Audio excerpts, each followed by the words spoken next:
지금 이 순간 세계 경제에서 조용히 움직이고 있는 돈이 있습니다.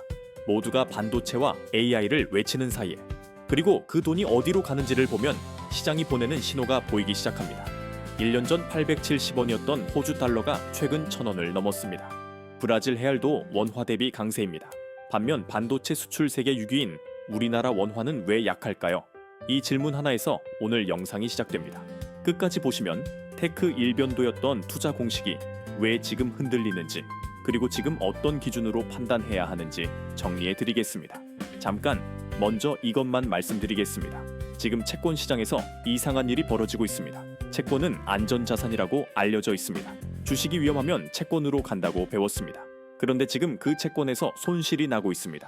1년 전 2.5% 수준이었던 우리나라 10년물 국채 금리가 4.2%까지 올랐습니다. 미국은 이미 5%를 넘겼습니다. 채권 금리가 오른다는 건 채권 가격이 내려간다는 뜻입니다. 금리와 채권 가격은 반대로 움직이니까요. 쉽게 말하면 이렇습니다. 연 2.5% 이자를 주는 채권을 100만 원에 샀는데 시장 금리가 4.2%로 올랐습니다. 이제 4.2% 이자를 주는 새 채권이 나왔는데 누가 2.5짜리 헌 채권을 100만 원에 사겠습니까? 싸게 팔아야 합니다. 그게 채권 가격 하락입니다. 왜 금리가 이렇게 올랐을까요? 크게 두 가지가 겹쳤습니다. 첫 번째는 전쟁입니다. 중동 전쟁은 에너지 가격을 밀어 올립니다. 기름값이 오르면 물가가 오르고, 물가가 오르면 금리를 내리기 어렵습니다. 여기서 끝이 아닙니다. 전쟁은 국방비를 늘립니다. 미국 국방부는 예산 증액을 요청했고 내년도 국방비는 더 올라갈 가능성이 높습니다. 이 돈을 어디서 구하느냐? 증세는 인기가 없으니 국채를 발행합니다. 국가가 시중에서 돈을 대규모로 빌리면 시중에 돈이 줄어듭니다. 돈이 귀해지면 가격, 즉 금리가 올라갑니다. 금리는 돈의 가격이니까요. 두 번째 이유는 더 구조적입니다. 미국 중앙은행 연준의 의장이 최근 교체됐습니다. 파월에서 케빈 워시로 바뀌었습니다. 여기서 주목할 장면이 하나 있습니다. 취임식이 20년 만에 처음으로 백악관에서 열렸습니다. 그린스펀 이후 처음입니다. 그날 트럼프 대통령이 25분, 새 의장이 5분 연설했습니다. 시장은 이 장면 하나에서 불안을 일궜습니다. 연준의 독립성이 흔들리는 것 아니냐고. 연준은 물가를 지키는 초병입니다. 그 초병이 잠들어 있다는 의심만으로도 채권 금리는 올라갑니다. 채권 시장이 가장 무서워하는 게 물가 상승이기 때문입니다. 현재 시장은 올해 연말까지 금리 인하는 없고 오히려 한 번 인상 가능성도 열어두고 있습니다. 그런데 여기서 반전이 있습니다. 바로 에너지입니다. 우리나라는 지금 기록적인 수출을 하고 있습니다. 반도체를 중심으로 세계 6위 수출국입니다. 그런데 이 흑자가 역설적으로 새로운 문제를 만들었습니다. 대미무역 흑자가 너무 큽니다. 이걸 줄여야 합니다. 방법은 수출을 줄이거나 미국 물건을 사는 것인데 가장 현실적인 선택이 미국산 에너지를 사는 겁니다. 무역 불균형도 해소하고 중동 의존도도 낮추고 일거양득입니다. 그런데 이건 우리나라만의 이야기가 아닙니다. 일본도, 대만도, 독일도 대미 무역 흑자가 크고 중동 의존에서 벗어나려 합니다. 사려는 나라가 많아지면 에너지 가격은 오릅니다. 그리고 에너지를 가진 나라의 힘이 커집니다. 지난 15년을 돌아보면 테크 주식이 에너지 주식을 압도했습니다. 2013에서 14년 중국이 과잉 투자 후 구조조정에 들어가면서 에너지 수요가 쪼그라들었습니다. 동시에 미국의 셰일 혁명으로 공급이 폭발했습니다. 2016년엔 국제 유가가 배럴당 26달러까지 떨어졌습니다. 코로나 때는 원유 선물 가격이 마이너스까지 내려갔습니다. 에너지 기업과 자원 부국은 15년 내내 찬밥이었습니다. 그 구조가 지금 바뀌고 있습니다. AI 데이터 센터 하나가 소도시 하나 수준의 전력을 씁니다. 에너지 없이는 테크도 없습니다. 국가를 고를 때 테크뿐 아니라 에너지를 함께 봐야 한다면 4개 그룹이 생깁니다. 테크와 에너지 둘 다 있는 나라, 테크는 있지만 에너지가 없는 나라, 에너지는 있지만 테크가 없는 나라, 둘 다 없는 나라. 환율이 이미 힌트를 주고 있습니다. 테크 강국이지만 에너지가 없는 한국, 일본, 대만, 독일의 통화는 약세입니다. 에너지 부국인 호주 달러와 브라질 헤알은 강세입니다. 돈은 말보다 먼저 움직입니다. 그렇다면 AI는 이 모든 걸 해결해 줄까요? 여기서 중요한 관점 하나를 드리겠습니다.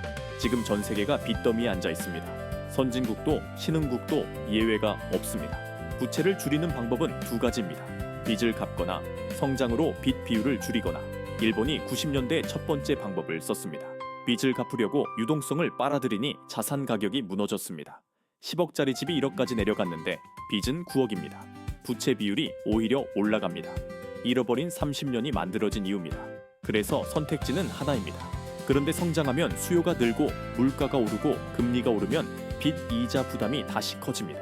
이 악순환을 끊는 방법이 물가 없는 성장, 생산성 혁명입니다. 1,000원 넣어서 10가에 만들던 걸 100개 만들면 원가가 10분의 1이 됩니다. 가격이 내려가고 수요가 늘고 성장하지만 물가는 오르지 않습니다. 90년대 클린턴 시절 IT 혁명이 이 역할을 했습니다. 재정 적자를 소화해냈습니다. AI가 그 역할을 해줄 것이라는 기대가 지금 시장을 지탱하는 논리 중 하나입니다. 하지만 여기서 역사적 패턴이 하나 있습니다. 90년대 중반 인터넷 혁명이 막 시작될 때 연준 의장 그린스펀만 생산성 혁명이 올 것을 확신했습니다. 시장도 전문가들도 몰랐습니다. 그래서 투기 과열 없이 실제 생산성 향상과 물가 안정이 함께 왔습니다. 그런데 99년이 되자 모두가 알았습니다. 모두가 알면 어떻게 됩니까? 모두가 투자합니다. 자산 가격이 폭등합니다. 설비 투자가 폭발합니다. 그 비용이 생산성보다 먼저 물가를 올립니다. 그게 닷컴 버블이었고 그린스펀은 결국 금리를 4.75%에서 6.5%까지 올렸습니다. 지금 AI가 딱 그 지점에 있습니다. 생산성 혁명이 온다는 건 이제 모두가 압니다. 모두가 알기 때문에 데이터 센터, 반도체, 인프라 투자가 폭발하고 있습니다. 그런데 생산성이 실제로 올라오기 전에 비용이 먼저 올라갑니다.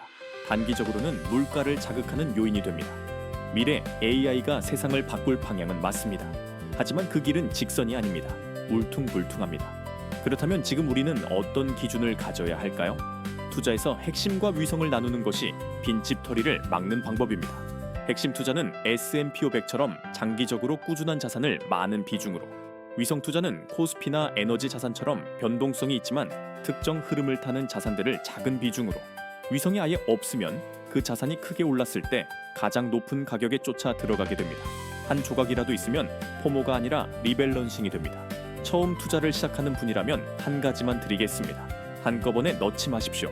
올해 2월 말 코스피가 6,300에서 일주일 만에 5,000까지 내려갔습니다. 10억을 내었으면 일주일 만에 2억이 지워집니다. 그 충격을 견딜 수 있는지는 넣어보기 전에는 아무도 모릅니다.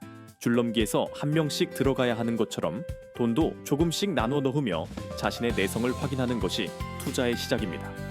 오늘 가져가실 판단 기준입니다.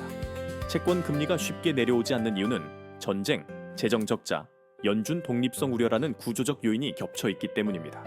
일시적이 아닐 수 있습니다. 그리고 테크만 보던 시선에 에너지를 하나 더 추가해 보십시오. 어느 나라의 통화가 강해지고 있는지 확인하는 것만으로도 돈의 흐름을 읽을 수 있습니다. AI가 세상을 바꿀 것은 맞습니다. 하지만 그 길이 얼마나 울퉁불퉁한지도 함께 보는 것이 지금 필요한 관점입니다. 지금까지 스탠업캣 경제였습니다. 오늘도 함께해 주셔서 고맙습니다. 숫자 너머의 흐름까지 같이 읽어가는 채널이 되겠습니다. 여러분의 관심이 다음 영상을 만드는 가장 큰 동력이 됩니다. 다음엔 더 깊은 이야기로 만나요.